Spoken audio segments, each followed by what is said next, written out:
this video, I will show you how to buy BNB on Crypto.com. So first of all, open your Crypto.com app. And if you haven't started yet, then please check the link in the description to get started for free and to earn up to $50 in starting bonus. So anyway, let's dive into the video by clicking on Buy from the Home tab. And from here, click on the search bar and then type in BNB. And then this result will pop up. So this is the one. And when you want to buy, you can basically select the payment method that you want to select. So you can select Apple Pay or Google Pay. You can also add different payment methods.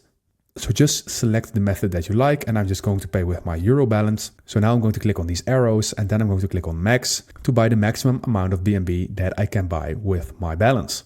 So right now I'm going to click on Buy, and then here you will see the fees if there are any, and there are no at this moment. So the price will be updated every 15 seconds, and the timer is shown at the top right. So right now I see that there aren't any fees, so I'm just going to click on Confirm, and now I'm going to enter my passcode. And as you can see, we have made the purchase. So we have successfully bought BNB. So now we can tap anywhere to continue. And now this amount of BNB will be added to my account. So it is really simple and straightforward.